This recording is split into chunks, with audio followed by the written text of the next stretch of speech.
Chapter 7. Married. Under the city's neon glow, Dr. Whitmore and Sophie, armed with new identities, embarked on their journey.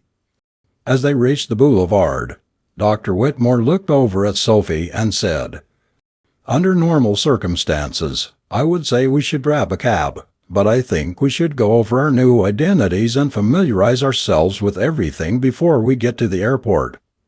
The city bus will give us plenty of time to do just that," holding a manila envelope. He then directed her attention to the bus stop. "I will wait until we get on the bus to open this and figure out exactly who we are." Sophie inquired, "You are not just a little bit curious about your new identity?" Dr. Whitmore, with a smirk of enjoyment on his face, replied, "No, I have done this a few times, and I know my friend. I'm pretty sure I have an idea about our new identities." While sitting and waiting for the bus, Sophie couldn't shake the question swirling in her mind any longer.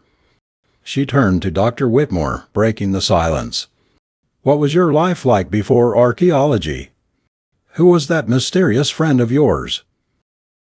Dr. Whitmore glanced at Sophie, a hint of reluctance in his eyes. "Some lives are best left buried deep in the past, Sophie. There are parts of my past that I have chosen to bury for a reason." She could see sadness in his eyes while he told her this, and she knew not to press the issue.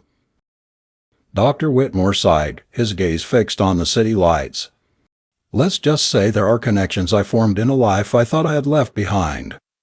Sometimes, the past has a way of catching up, and old alliances become valuable in unexpected ways." Sophie looked at Dr. Whitmore, once again taking his hand gently in hers, and said, "I understand, doctor, and I'm sorry for asking you about it. You do not need to tell me anything further. If you ever decide you need someone to talk to, I will be right here," and gave Dr. Whitmore a kind smile. Just then the bus pulled up. They boarded the bus and made their way to the back, where they found two empty seats and sat side by side, holding the manila envelope containing their new identities. As the bus started to roll away, Sophie, eager to break the awkward gloom from a few moments ago, and unable to contain her curiosity any longer, said, "Are we ready to find out who we are yet? I can't take the suspense any longer." Dr. Whitmore smiled as he opened the manila envelope, letting two wedding bands fall onto his hand and saying with a grin, "It appears that congratulations are in order. The two of us are married." "Married? What do you mean, married?" she shouted out. "I can't be married to you, you are my professor. I mean, it's not like I don't think—" She stopped herself before any more embarrassment could occur. She was already blushing from this as it was. It is not that she was against the implications of this, quite the opposite. After spending time together in Canada, and seeing Dr. Whitmore's bravery in the face of grave danger, as well as his stunning intellect and cunning so far, she had started to feel a deep connection with him. It was not just admiration for his intellect, there was an unspoken bond, forged in the crucible of uncertainty. The shared adventure, the secrets unraveling before them, all of it had woven a tapestry of trust that she had hoped to explore at her own pace. This new identity brought an awkwardness to exploring her desires, and she was more upset that it would put a stop to her ability to pursue any romantic avenue with the doctor. Dr. Whitmore quickly interrupted her thought and said, "We are not really married, Sophie. It is a lot easier to travel together under fake names as a married couple than it is separately." He then added, "You are my student. That train of thought had never crossed my mind, so you need not worry." That slightly hurt Sophie's feelings, but she silently agreed. She admired this man for so many reasons, and he was an excellent friend. Dr. Whitmore then handed Sophie passports, credit cards, and other documents, telling her that she needed to memorize the information. He then went through the package and quickly gained a grasp of its contents. Dr. Whitmore, now sensing Sophie's sadness, decided to attempt to lighten the mood and said, Sophie, there is good news. You cannot call me doctor any longer. Call me Dale. Sophie, taken aback at first, smiled warmly. Dale it is then. Dale continued. Our new identities are Dale Schieffer and Sophie Schieffer, a couple from Britain on vacation in the States, before heading to Cairo, and then returning home to Britain. I'm the proud owner of a fleet of food trucks, and you, my dear, stay at our cottage in the British countryside. Sophie chuckled at the unexpected British accent he was now using, as well as the jovial tone he had taken. Food trucks and a cottage in the countryside. Quite the change from archaeology, Dale. Dale grinned. Well, sometimes the best cover stories are the unexpected ones. As they continued to discuss their fabricated lives, Dale asked Sophie if he could borrow the satellite phone for a moment. I want to make sure our tickets to Cairo are secured ahead of time. Sophie handed him the phone, acknowledging the practicality of Dale's request. Of course, Dale. Make the necessary arrangements. We need everything to run smoothly for what lies ahead.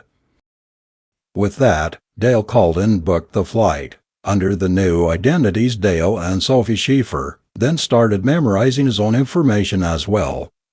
He felt relieved that at least for now he would not need to worry about anyone tracking their whereabouts, and that Sophie would be safe, at least for the next leg of the journey. Dale and Sophie finally arrived at the airport, proceeding through airport security without incident. Their new identities held up, allowing them to seamlessly blend into the crowd of fellow travelers. Boarding the plane, they found their seats without drawing any attention. As the engines roared to life, signaling the beginning of their 11-hour flight to Cairo, Dale turned to Sophie. It is a long journey ahead. You might as well get some rest. He smiled reassuringly, knowing the challenges awaiting them. The hum of the plane's engines and the anticipation of the adventure ahead fueled Sophie's curiosity. As the plane taxied down the runway and soared into the night sky, she couldn't help but wonder about the mysteries awaiting them in Egypt. Dale, sensing Sophie's energy, leaned over and whispered, Get some rest, Sophie. We have got a lot to uncover in Cairo. With those words, he closed his eyes, succumbing to the rhythmic hum of the plane and the weight of 2 days without sleeping. As the plane rocketed to its altitude, Sophie's mind raced with thoughts of Dr. Anderson's safety, the secrets awaiting them in Cairo, and the man sitting next to her with a past that seemed to haunt him. The exhaustion finally set in as they flew towards the ancient lands of Egypt, ready to face whatever revelations lay ahead. She closed her eyes and fell asleep. The journey continued through the night, with the plane cruising above the clouds. Sophie's dreams were filled with visions of the Sphinx, secret chambers, and the mysteries that awaited them beneath the desert sands. As dawn approached, Dale nudged Sophie gently. We are about to land in Cairo. Time to wake up and get ready for what lies ahead. Sophie stretched and yawned, the excitement of the upcoming adventure overpowering the weariness from the long flight. The plane touched down, and they disembarked into the bustling Cairo airport. Their next challenge was to navigate the city and reach King Tut's tomb on the day Stephen had told them he would be awaiting their arrival. Dale hailed a taxi, and they set off through the vibrant streets of Cairo. The unfamiliar surroundings, the scent of spices in the air, and the constant hum of the city were a stark contrast to what they had just left behind. In the days leading up to their meeting with Stephen, Dale and Sophie found themselves with some leisure time in Cairo. Opting to stay in a room near downtown Cairo, they embraced the vibrant energy of the city. Sophie took advantage of this time to explore the local markets, immersing herself in the rich tapestry of Egyptian culture. The bustling bazaars presented an array of colorful fabrics, spices, and unique artifacts. Sophie, eager to blend in with the local crowd, indulged in shopping for new clothing that reflected the style and essence of Cairo. As she navigated the labyrinth of streets, absorbing the sights and sounds, Sophie not only refreshed her non-existent wardrobe, but also familiarized herself with the intricate charm of the city, anticipating the adventures that awaited them in the heart of Egypt. Meanwhile, still wondering what had brought them to Egypt, Dale utilized this time to organize and learn everything he could about Sasquatch, and any history involving the elusive creature, ensuring they were well prepared for the challenges that lay ahead. Finally, the day came to meet Stephen at the tomb. Arriving at the entrance of the tomb, they were greeted by Dr. Anderson, who looked relieved to see them. Dale. Sophie, you made it. Just then Stephen noticed they both had wedding bands on, and exclaimed, "You got married? Congratulations." Sophie started to blush. Dale interrupted before he could continue any further, and said, "We encountered a little issue. We had to change our identities after being followed by the Serpentes Obscura. After your cryptic letter and video, we couldn't be too careful. Most people in the academic field think you have either died or been kidnapped by terrorists. I can go into it in more detail later. What's the plan for now, and why are we halfway around the globe in Egypt?" Stephen laughed at this and said, "Leave it to my peers to spread such rumors so quickly. I'm sure there are many that would wish that to be true. As for the plan, we're going to break into the Sphinx." Dr. Anderson led them through the intricacies of the plan, detailing the ancient passages that led to the entrance of the Great Hall of Records. Dale, looking at him in disbelief, said, "You mean Edgar Case was correct? There's a hall of records underneath the Great Sphinx?"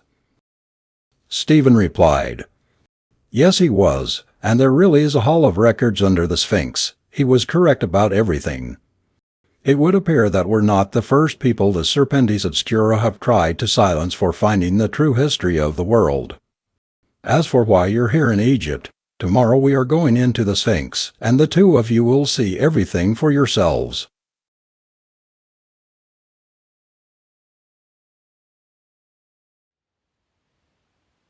If you like this chapter or any other chapters, please press the like button and subscribe to get updates and hear the next chapters as soon as they go up.